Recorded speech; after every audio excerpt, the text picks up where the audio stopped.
Hello, good afternoon. आज जो है हम आपको यूक्लिड विभाजन प्रमेयिका के बारे में बताएंगे। इससे पहले की वीडियो में हम आपको जो है वास्तविक संख्याओं के बारे में बता चुके हैं। तो यहाँ देखिए यूक्लिड विभाजन प्रमेयिका क्या होती है, आप इसको पहले से ही जानते हैं, केवल इसका नाम चेंज हो गया है। जैसे एक छोटा सा एग्जाम्पल लिया जाए आपका, मान लीजिए 5 और 11। तो यहाँ अगर 11 को हम 5 से डिवाइड करें तो आप जानते हो कि इसको आप आसानी से कर सकते हो। 5 से अगर हम आप 11 को डिवाइड करें तो आपका हो जाएगा 5 2 जा 10 और फिर इसको सब्सट्रैक्ट कर लेंगे तो आ जाएगा आपका 1। तो आप इनके प्लेस का नाम जानते होंगे कि कहाँ क्या होता है। तो यहाँ आप जानते हैं कि ये आपका जो है भाजक होता है और ये आपका जो है भाज्य होता है और यहाँ आपको भागफल प्राप्त होता है और आप जब भाग करते हो तो यहाँ आपका शेषफल प्राप्त होता है। तो इन्हीं में एक संबंध आप जानते हैं कि होता है कि आपका भाज्य बराबर आपको प्राप्त होता है भाज्य बराबर भाजक और गुणे भागफल और प्लस आपका शेषफल। तो अगर इनको हम जो है प्रतीकों में देखें तो आपका मान लीजिए अगर भाजक को हमें ए से प्रदर्शित कर दें और भाजक को आपका जो है डी से प्रदर्शित कर दें और भागफल आपका क्वाड्रेटिक इसकी इंग्लिश होती है इसलिए इसको क्यू से प्रदर्शित किया जाता है, ये आपका क्यू। और शेषफल की इंग्लिश होती है रिमाइंडर, यानी कि आपका इसको आर से हम जो है प्रदर्शित कर देते। तो यहाँ से एक संबंध आपका प्राप्त हो जाता है, ए बराबर आपका बी क्यू प्लस आर। तो यहाँ पर आप ये भी देखे होंगे कि आर का जो वैल्यू होता है, मान इसका जो होता है वो आपका जो है 0 से, या तो आर का मान जो है 0 शेषफल आपका या तो 0 आएगा, या तो आर का मान जो शेषफल है वो आपका 0 से बड़ा आएगा। लेकिन कभी भी यह जो है बी से बड़ा नहीं होगा, आर का मान जो सदैव होगा वो बी से छोटा ही होगा। तो यहाँ यही जो आपका कथन है यूक्लिड विभाजन प्रमेयिका के अनुसार, तो उनके कथन के अनुसार हम देखें तो हमें एक यही संबंध मिलता है कि ए बराबर बी क्यू प्लस आर, जहाँ आर का जो वैल्यू है वो आपका या तो 0 के इक्वल होगा या तो 0 से बड़ा होगा, लेकिन बी यानी जो आपका भाजक है उससे सदैव छोटा होगा। तो यही आपका यूक्लिड विभाजन प्रमेयिका है। इसकी सहायता से ये जो आपकी यूक्लिड विभाजन प्रमेयिका है, इसकी सहायता से यहाँ आपको इस क्लास में जो है एचसीएफ निकालना है, ठीक है। तो यहाँ पर अभी जो है एक एग्जाम्पल ले रहे हैं और ये आपकी यूक्लिड विभाजन प्रमेयिका की सहायता से एक एचसीएफ कैसे निकाला जाएगा उसको बता रहे हैं। तो एक एग्जाम्पल आपकी किताब में दिया हुआ है 455 और 42, ठीक है। 455 और 42 का HCF फाइंड करना है यूक्लिड विभाजन प्रमेयिका की सहायता से। तो चलिए देखिए कैसे इसका उपयोग करेंगे। तो ध्यान दीजिएगा, यहाँ पर सबसे पहले आपको ये देखना होगा कौन सी संख्या आपकी बड़ी है। जो बड़ी रहेगी उसे आपको भाज्य बनाना है, यानी वो ए का मान होगा, और जो संख्या आपकी छोटी होगी वो आपका जो है भाजक बनेगा, यानी बी। तो सबसे पहला चरण आपका यही होगा कि इसको हम जो है यहाँ कंपेयर करेंगे। तो आप जानते हैं कि 455 और 42 में आपका जो है ये आपका 455 आपका बड़ा है और 42 आपका छोटा। तो जो आपका बड़ा अंक रहेगा उसको आपका ए मानना है। तो ए बराबर आ गया आपका 455 और जो आपकी छोटी नंबर्स होगी वो बी होगी, यानी बी बराबर आपका 42। तो इसको आप निकालने के लिए सेम यही प्रक्रिया, यानी आपको बार बार यही फार्मूला यूज करना है। तो यहाँ देखिए आप जो है भाग कर लेंगे। तो भाग करेंगे आपका जो है 42 से 455 में, तो आप जानते हैं कि पहले 1 बच जाएगा, तो आ जाएगा आपका जो है 42, सब्सट्रैक्ट कर लेंगे तो आ जाएगा आपका 3 और यहाँ से आपका 5। तो यहाँ हम जो है अगला अंक उतारते तो 0 बढ़ा देते हैं। यानी अगर अब यहाँ से देखा जाए तो ए बी क्यू आर सबका आपको वैल्यू यहाँ फाइंड हो जाएगा। तो इस फार्मूले से यहाँ हम लिखेंगे तो ए के स्थान पे आप देख रहे हो आपका ये 455 है तो आप यहाँ एक लिख लीजिए, फार्मूला लिख लेंगे ऊपर, सही रहेगा। यहाँ से आपका हो जाएगा a बराबर बी क्यू और प्लस आर। तो a के स्थान पे a का मान 455 और b के स्थान पे आपका जो है b का मान रखेंगे, तो b का मान आपका 42 है। अब आप जानते हो q का मान आपका यानी भागफल जो आपका आता है, तो भागफल यहाँ पर आपका 10 आया हुआ है, इसलिए आपका हो जाएगा 10 और प्लस आपका रिमाइंडर यानी r का वैल्यू यहाँ पर 35। तो ये प्रक्रिया आपको बार बार ऐसे करनी है जब तक कि आपका r का वैल्यू आपका शून्य ना हो जाए। तो यहाँ देखिए आपका ये है एक बना। तो अगला आप फिर यहाँ से स्टार्ट करेंगे और यहाँ आप दिखा दीजिएगा कि आपका रिमाइंडर जो आपका 35 है वो आपका 0 नहीं है। तो फिर आप ये पहला चरण आपका होगा।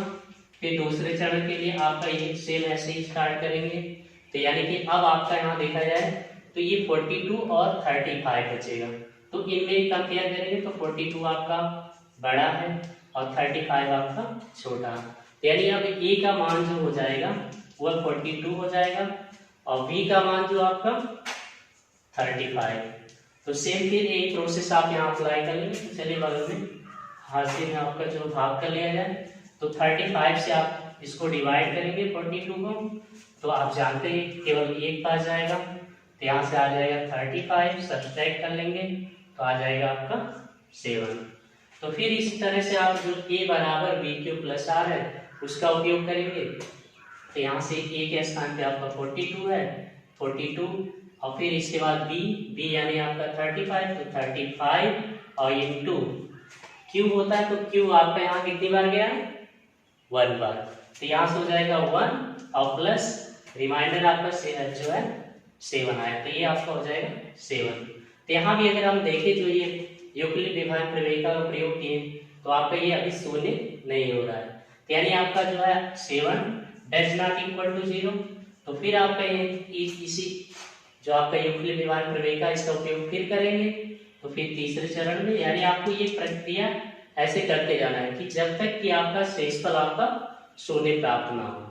तो फिर आप यहाँ से अप्लाई करेंगे। तो यहाँ से देखिए आपका ये जो है ये अंक और ये यानी कि आपका जो b और r है वही आपका चेंज हो जाता है, b जो होता है a हो जाता है और जो r होता है वो b में चेंज हो जाता है। यानी a बराबर यहाँ देखा जाए तो आपका 35 और जो b होगा वो आपका 7 हो जाएगा। फिर आप अप्लाई करेंगे तो आप ऐसे ही जानते हो कि 35 आपका बड़ा है और ये आपका 7 छोटा है 35 से। तो फिर आप वही प्रोसेस अप्लाई करेंगे तो आपका हो जाएगा यहाँ से 35 को आप डिवाइड करेंगे 7 से, तो कितनी बार जाएगा 7 5 जो 35। तो फिर आप देख रहे हैं कि यहाँ से आपका कैंसिल हो जा रहा है, तो आपका यहाँ से हो जाएगा। इसी को आप फिर अप्लाई करेंगे a बराबर बी क्यू प्लस आर। तो यहाँ से आप देखेंगे तो a का वैल्यू आपका 35 इक्वल टू b लिखना है, तो b के स्थान पे आपका 7 है, तो 7 और इंटू आपका q, तो q आने की भागफल आपका, तो भागफल आपका 5 आया हुआ है और प्लस आपका रिमाइंडर यहाँ जो है वो 0 आ रहा है। तो जहां पर ये 0 फाइंड होगा वही आपका जिस अंक से ये डिवाइड होंगे तो लास्ट में जो b होगा वही इस दोनों संख्याओं का एचसीएफ होगा, महत्तम समापवर्तक। ठीक है, तो आप यहाँ लिखेंगे मासा और ब्रैकेट्स में जो नंबर्स रहेंगे उसको लिख लीजिएगा। तो हम लिए थे नंबर 455 और 42, तो आप यहाँ लिख लेंगे 455, 42 यानी कि 455 और 42 का मासा, तो कितना होगा जो आपका यहाँ पर जिससे ये डिवाइड हो जा रहा है तो वह आपका अंक है 7। तो सेम इसी तरह से आपको बार बार यूज करना है। तो चलिए आगे के जो आपकी किताब में कुछ इम्पोर्टेंट एग्जाम्पल दिए गए हैं उसको देखा जाए। जैसे आपको पहला एग्जाम्पल आपकी किताब में दिया हुआ है, आपकी किताब का पहला एग्जाम्पल है 4052 और 12576 का एचसीएफ यूक्लिड विभाजन एल्गोरिथम का प्रयोग करके ज्ञात कीजिए। तो देखिए भाई आपको सेम उसी तरह से आपका यूज होगा। तो पहले जो नंबर्स दिए गए उनको हम कंपेयर करेंगे कि कौन सा नंबर आपका छोटा है कौन सा बड़ा है, जिससे हमें ए और बी का मान प्राप्त हो जाए। तो यहाँ अगर आप ध्यान से देखें तो 4052 एक नंबर है और दूसरी संख्या आपके यहाँ पर है 12,576। इसको कंपेयर किया जाए तो आपका जानते हैं आप कि 12,576 बड़ा है, तो जो बड़ा है वो आपका ए होगा, तो ए बराबर आ जाएगा आपका 12,576 और बी बराबर यहाँ से आपका हो जाएगा 4,052। तो अब यहाँ से आप इसको बताया गया था अभी इससे पहले कि आप जो है बी से जो है ए को डिवाइड करेंगे, तो चलिए यहाँ बगल में डिवाइड कर लिया जाए। तो आप जो है 4,052 से डिवाइड करेंगे आपका 12,576 को, तो आपका ये जो है 4 में 12 यानी लगभग आपका जो है 3 बार जाएगा। तो यहाँ से हो जाएगा आपका 3 दूना 6, 3 पच्चे 15, तो और फिर यहाँ से आ जाएगा 3 चौके 12, तो घटा लेंगे आपका 0, 2, 4 और ये आपका कैंसिल हो जाएगा।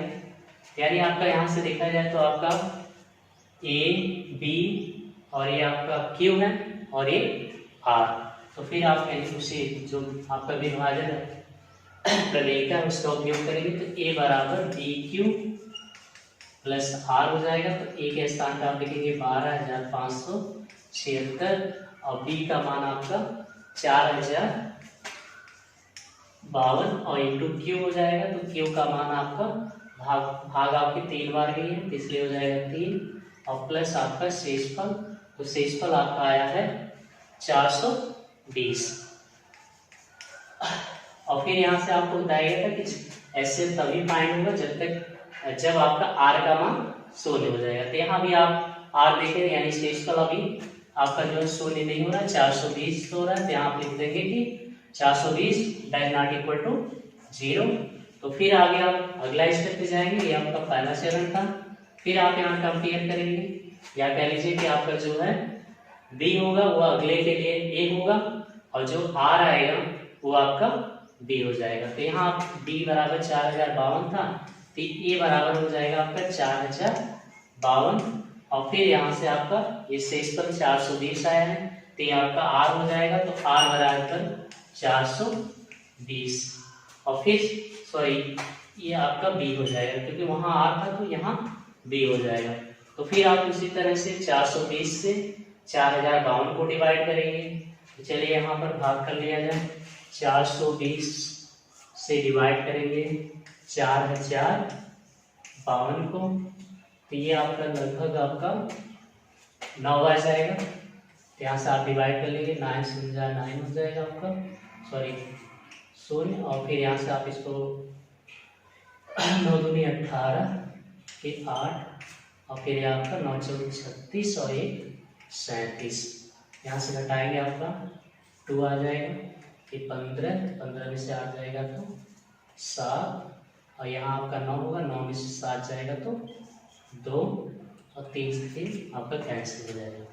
तो फिर आप उसी तरह लिखेंगे ए बराबर बी क्यू प्लस आर, तो ए का मान आपका 4,052 बराबर हो जाएगा बी यानी 420 और इंटू क्यू का मान आपका 9 बन गया है, ये बात तो 9 हो जाएगा और प्लस आपका आर, तो आर आपका यहाँ 272 है।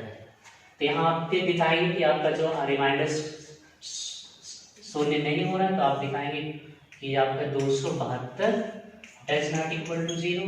तो फिर आप अगले प्रोसेस के लिए जाएंगे, तो यहाँ फिर आपका वही प्रोसेस होगा कि जो आपका बी था वो ए हो जाएगा और जो आपका आर है वो आपका बी हो जाएगा। तो यहाँ से आप देखेंगे 420 आपका बी था, इसलिए ए बराबर हो जाएगा 420 और ये आर आपका 272 आया हुआ था, तो यहाँ वो आपका बी हो जाएगा, तो ये आपका हो जाएगा 272।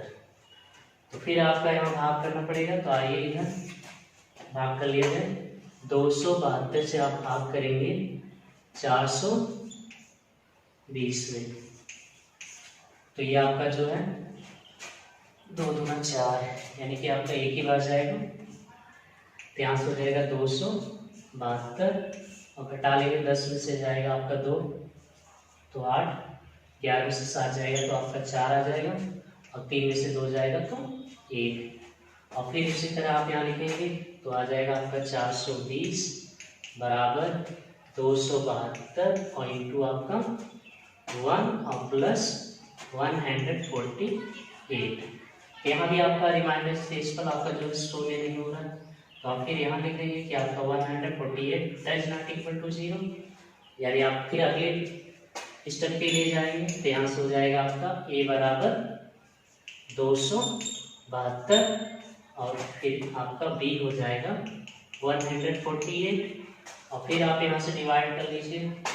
48 से डिवाइड करेंगे 272 को, तो ये आपका एक ही बार जाएगा, तो यहाँ आ जाएगा आपका 148, घटाएंगे इसको, 12 से 8 जाएगा तो 4 और यहाँ से 6 से 4 जाएगा तो 2 और ये आपका 1 हो जाएगा। तो फिर आगे आप यहाँ लिखेंगे 272 इक्वल टू 148 और इंटू 1 और प्लस आपका 124 और फिर आगे आप यहाँ लिख लेंगे कि आपका 124 डज नॉट इक्वल टू 0 और फिर इसी तरह अगला स्टेप करेंगे। तो चलिए इधर से मिटा दें।